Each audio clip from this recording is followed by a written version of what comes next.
Come join me as we learn how to paint this cute little goldfinch in soft focus background. Now let's get started. I have available for you a downloadable reference photo so you can kind of look at where the markings are and the color. And I have my line drawing here that you can also download. You can use it to trace or just use it as a reference. Now originally I wasn't planning on using masking fluid, but when I looked at my 5x7 here, my lines are pretty small, so I decided I was going to use my drawing gum. It just kind of helps protect that white paper from getting any paint in those areas that we want to keep as white as possible. And I just take a cheap little brush, roll it in some soap, and then just tap it in there in my masking fluid. I'm just going to place it where I have my white, and I'm just kind of looking at my reference photo as I go to kind of remind myself where those white spots are. In this tutorial, the speed I have my filming at is about 1.5 to 1.7, so you'll kind of notice it going kind of fast in places, but that's just to make this tutorial not quite as long.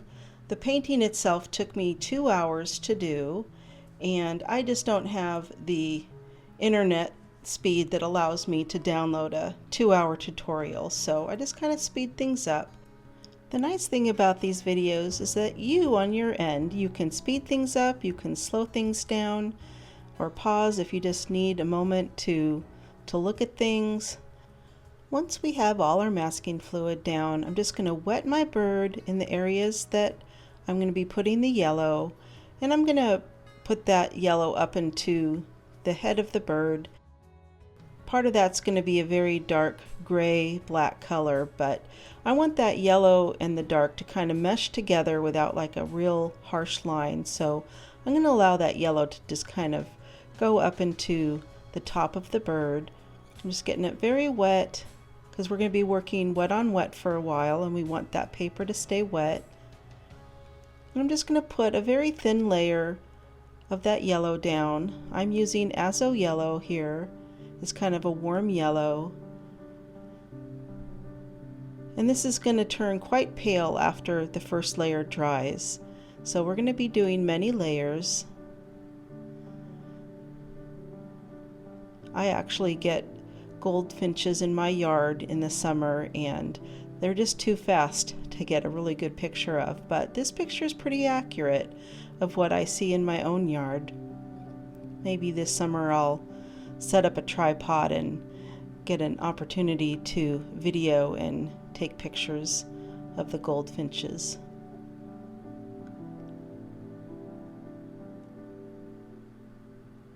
Just dropping in a little thicker color there, just letting it spread.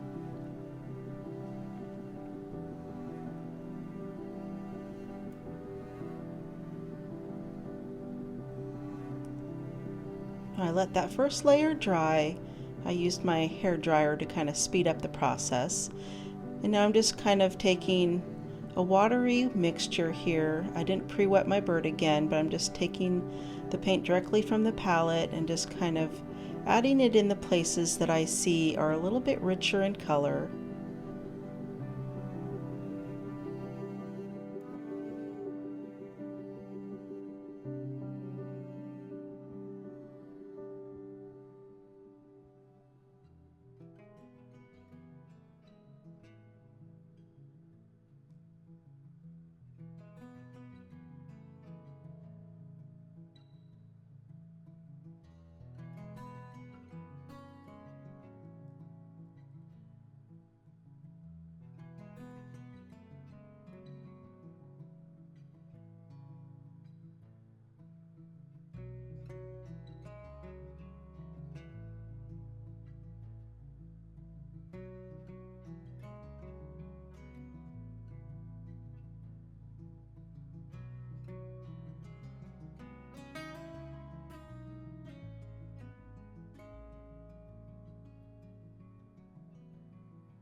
I just built up the color once again just to get it a little deeper.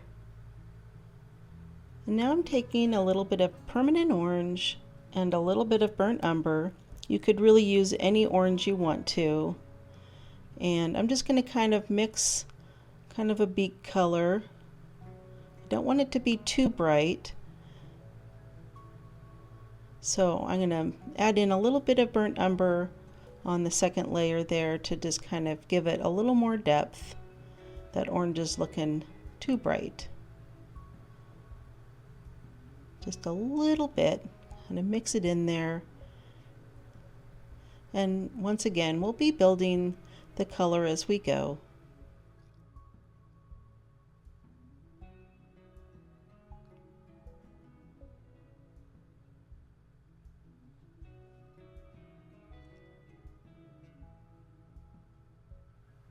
I'm going to kind of tap in a little bit of a highlight there at the top of the beak.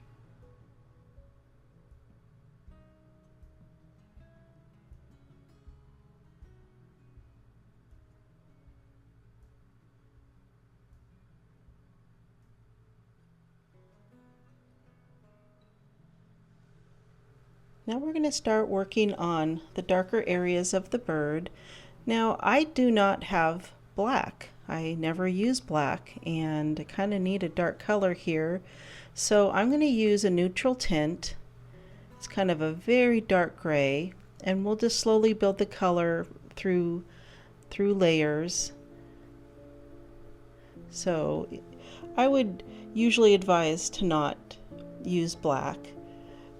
You lose a lot of depth by using such a dark color, and black tends to be pretty opaque. So I'm just going to use this neutral tint instead.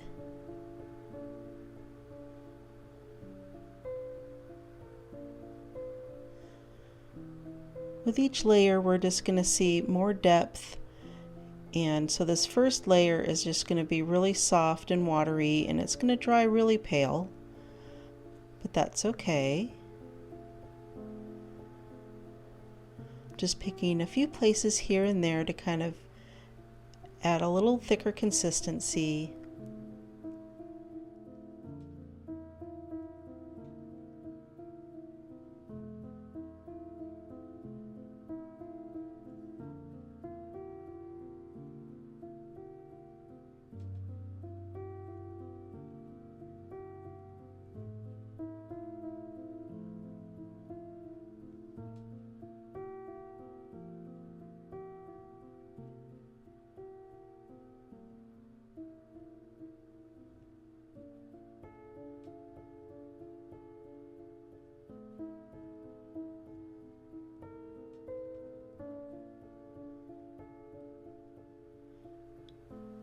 We're just going to work a little bit on the head here.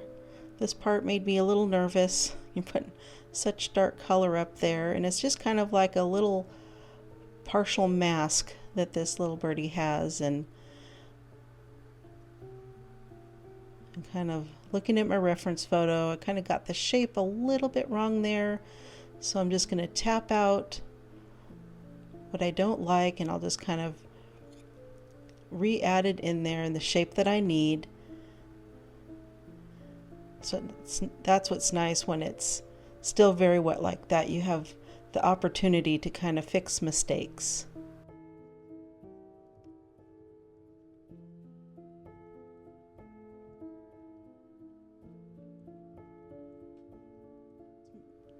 I just changed from my number 1 brush down to a little spotter brush. I'm just kind of taking that brush and just making it look like the feathers are kind of spanning out a little bit, just kind of poking up.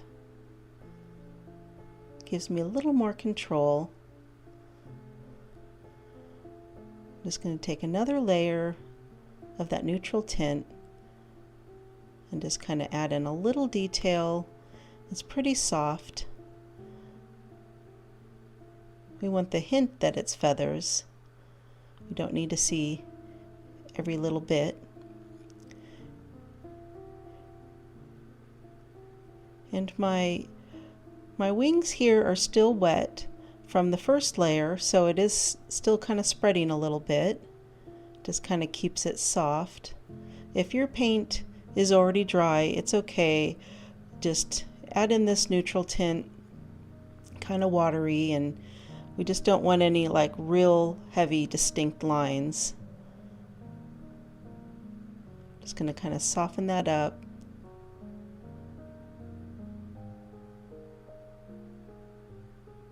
And each layer I think, oh wow, this is pretty dark, and then it dries and I go, oh wait, that's not very dark. So that's kind of why we build color as we go, and we just do it until we're at the place that we're happy with the color. Just taking a little more of my beak color, just adding in some more of that depth, some more like some of that shadow.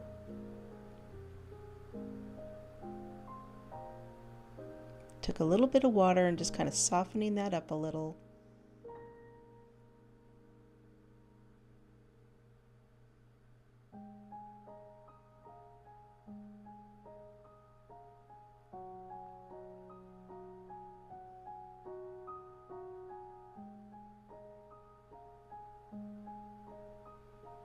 Now I'm still using my little spotter brush. I'm just putting that first layer of the eye in. We have that masking fluid there, so we have that protected from getting any of that dark paint.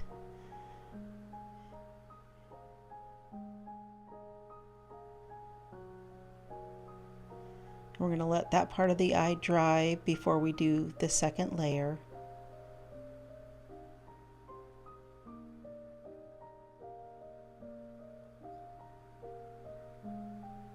I got a little Moonglow there. It's kind of a purpley gray, just taking it very watery, and I'm just kind of adding in a little shadow, a little bit of that, I was going to say fur, feather detail, just adding in some very pale shadow.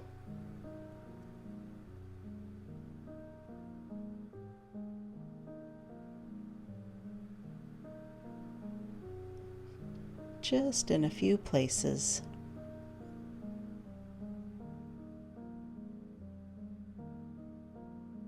And I kind of felt like that was a little bit too dark, so I just kind of tapped out a little bit of that with my tissue.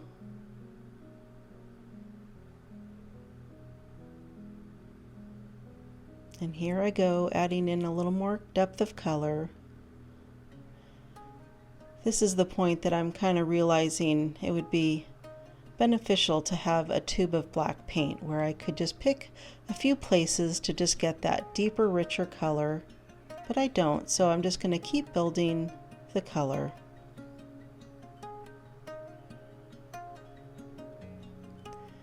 Now I apologize for my hand blocking the eye. You can't see what I'm doing, but that's kind of what happens when you're doing little detail. And I smudged it with my hand, so just took a little clean water and a little tissue and taps right out.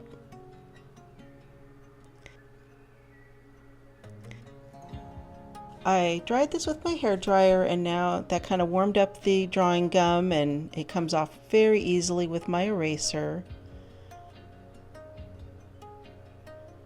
And here I go again, adding in another layer.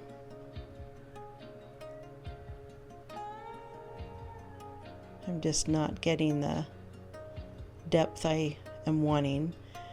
Later down in the painting, kind of towards the end, I'll remedy this problem. But if you choose to use black instead of neutral tint, and you can get that deeper, richer color sooner, that would be totally fine.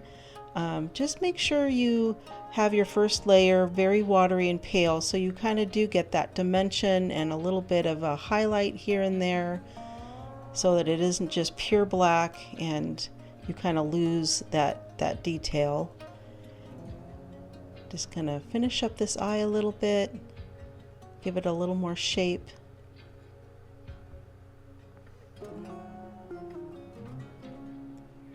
And we're keeping his little foot, his little claws, very simple. We really don't want to see any detail. It's more of a shape. Adding in a little of my Moonglow to kind of add some shadow.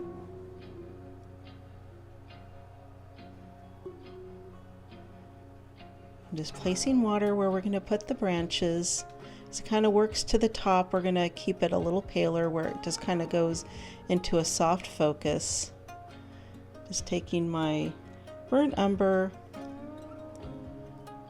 just starting my first layer.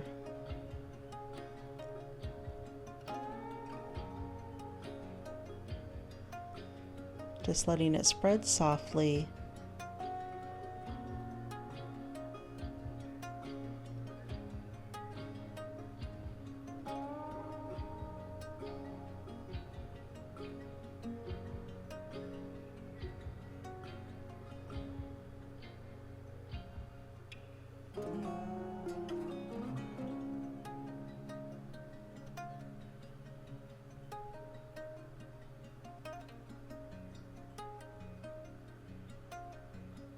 And take a little of my Moonglow, just kind of tap it on the edge there, kind of the shadow that's underneath there.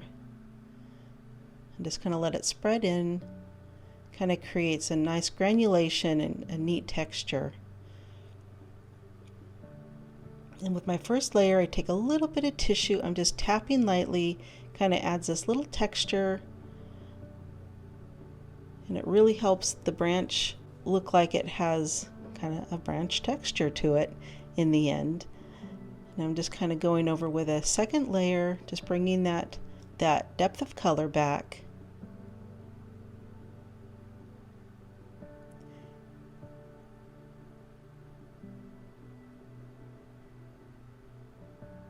Just doing exactly the same thing that I did the first time.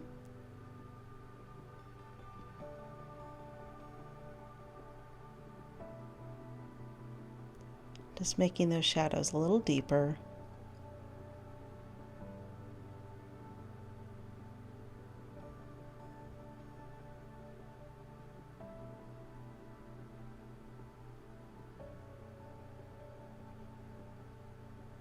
It looks pretty dark here, but it will lighten up.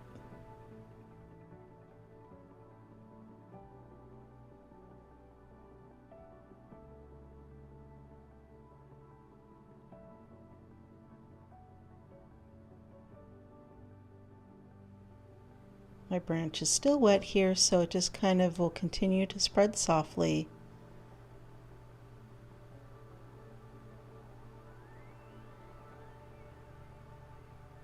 I kind of realized here my beak got kind of big, and I just brought in a clean brush with a little water, and I'm just going to kind of tap out some of that color and create that beak kind of more of the shape it should be.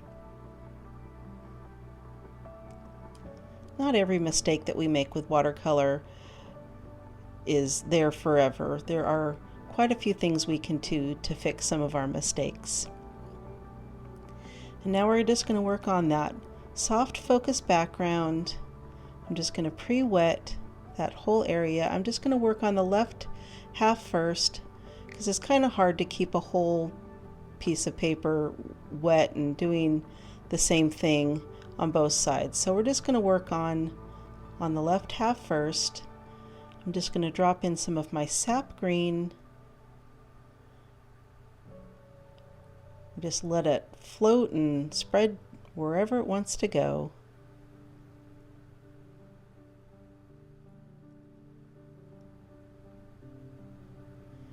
Now I'm going to add in a little olive green for just a little bit of a different color.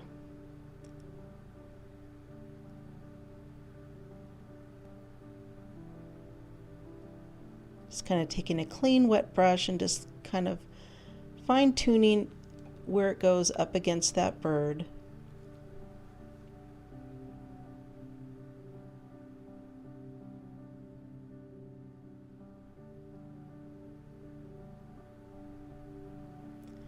Now I'm taking my Quin Rose, I'm just going to drop it in.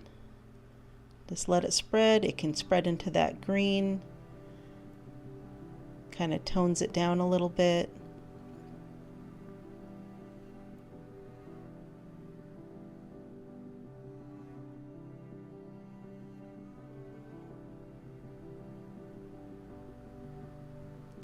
And once it dries, that bird will kind of pop out in front of the background. Just taking a little tissue, kind of fixing where it spread a little bit where I didn't want it to go. A little box of Kleenex in your little art space is very handy. I use paper towels sometimes, but if I want a really soft effect, I just use my facial tissues.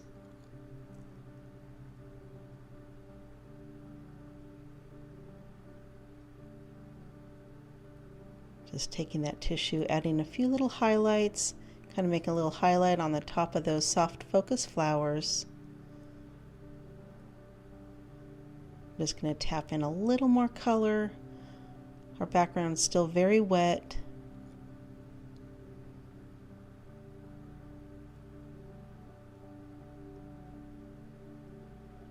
Now we're going to start working on the right half, and we're just going to pre-wet that part of the paper. I'm leaving the area where we have our bigger flowers and a few big leaves. We're going to do those last.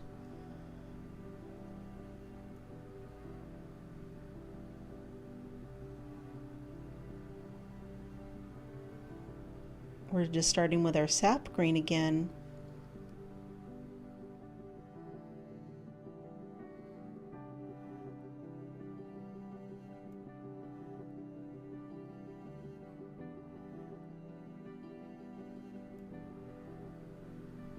I'm kind of trying to be careful around my tail. I don't want that green to get in the areas that I'm trying to keep white.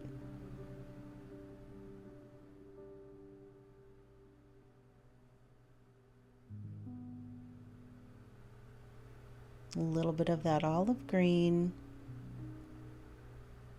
I just love watching it spread on the page. There's just something kind of mesmerizing about it.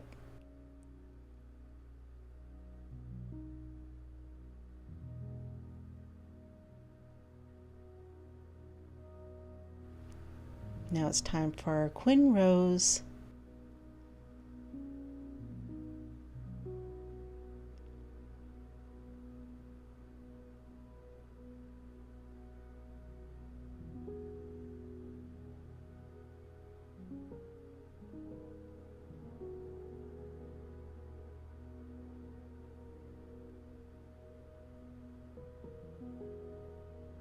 Taking my tissue once again, just kind of creating a few highlights.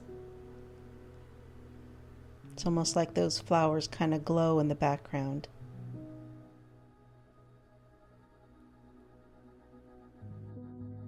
Now I'm going to make some of that Quin Rose really soft, our first little layer on these flowers.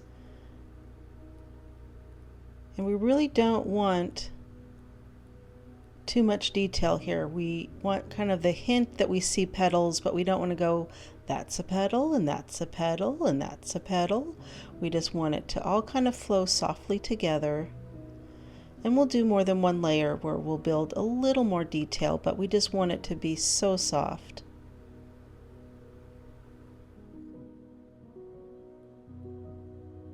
Just going to dry that first layer. I'm really not even looking at the reference photo anymore. I'm just kind of creating what my brain kind of sees.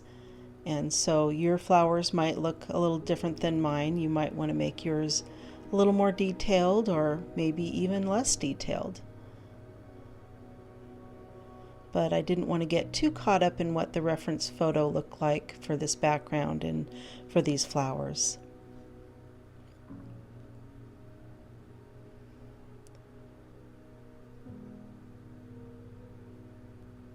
We just want some areas to be brighter than others, but it just kind of spreads and just keeps it nice and soft.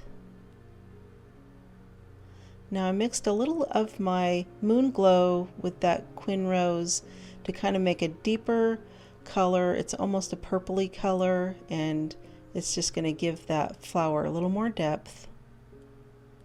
And now I'm just taking that color and I'm just adding in just the slightest, I wouldn't even call it detail. It's just kind of almost like a scribble of some little petals, just giving it a little more interest.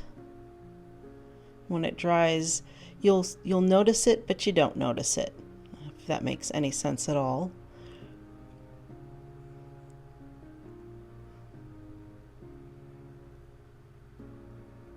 Just taking a little of my yellow, just adding in that little bit of the middle of the flower. Now I only have a couple little leaves here, and we're going to start off with our Sap Green.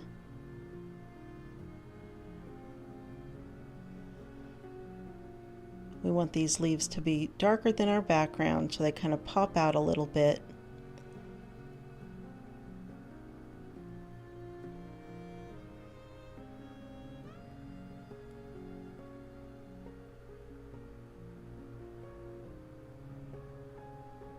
Just adding in a few little leaves from that little bud.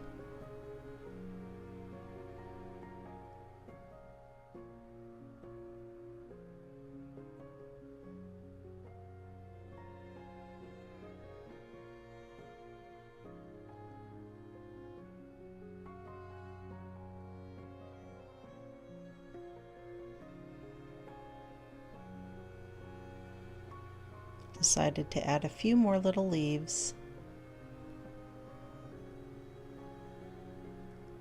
I just take a clean drop of water and I'm just kind of dropping it into those dark leaves, and as it kind of spreads it will create a texture and kind of some interest, some very simple interest.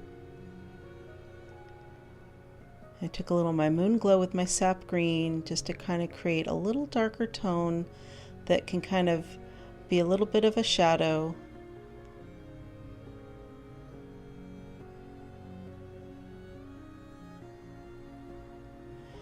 Now I'm taking a little of my Azo Yellow and some of that Sap Green just to make a very soft green color.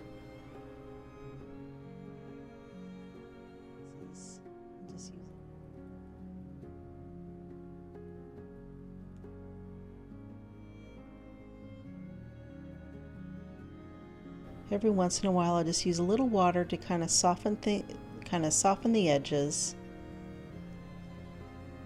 Then I kind of decided I was going to add in some very faint detail of some like little leaves with those soft flowers. And once it dries, you won't notice it too much, but it does give it a little more interest.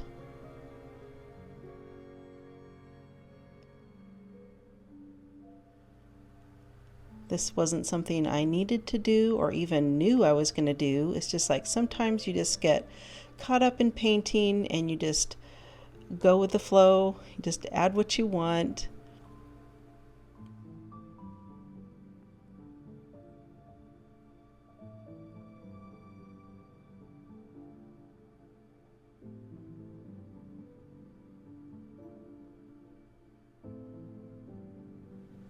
I'm making up that Moonglow and Quin Rose mixture again and just kind of adding a little more depth into that bud and into that flower, not adding too much, but just a little bit here and there so it doesn't look so flat. And then I realized I kind of wanted a little highlight of kind of the veining in the leaf there, so I just took some clean water. I'm just using my brush, kind of rubbing it out, wiping it on my tissue. You know, these are things you just kind of do as you go. You might not have this as an idea in your head when you're getting started, but as you paint, you can kind of go, I like that, I don't like that, I want to add this, I want to take away that, and you just kind of use your own joy of painting to kind of decide those things. Just adding in another faint layer of that brown. Just creating a little more richness of color there. We don't want them to kind of recede back behind our background. We want them to kind of pop out in front of our soft focus background. And here I noticed my green kind of dried in kind of a harsh line.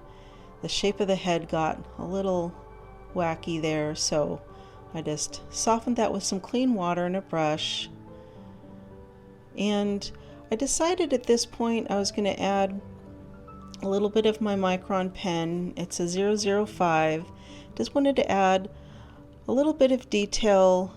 I was kind of still feeling like this painting was a little bit flat, but my camera ran out of battery, and most of this I was drawing and it didn't get on video, but I'm just kind of doing it a little here, a little there.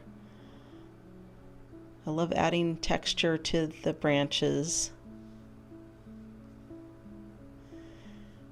And then I'm done here, but I just felt like it was flat. I was trying to simplify and only use one yellow, and I just was not happy with my end result. So even though I think I'm done, I'm adding a little bit of my Quin Gold, and I'm adding in some Payne's Gray because I just feel like that neutral tint just could not get dark enough. So, you know, you think you're done, and sometimes you walk away and come back and go, it's just not quite there yet.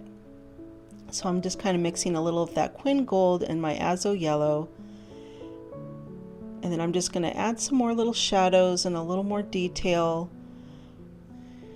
It's just going to make that first layer of Azo Yellow softer, and then that Quin Gold just gives this nice rich tone.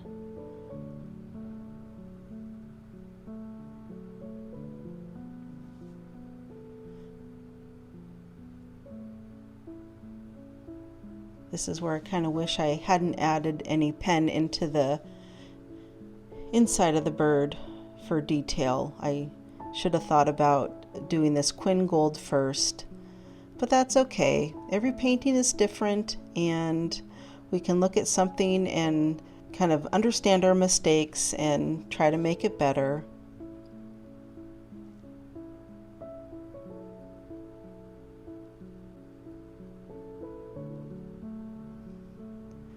Now I'm taking that Payne's Gray, that's just a little bit different tone than the neutral tint. My Payne's Gray has a little bit of a blue tone in it, and it's kind of opposite of what my neutral tint is, so it really does kind of add that richness without using any black. I'm just putting it in a few places. We just kind of want some of that black to look like it has some highlight from the sun. We don't want to lose too much of our under detail. But it really is making quite a difference.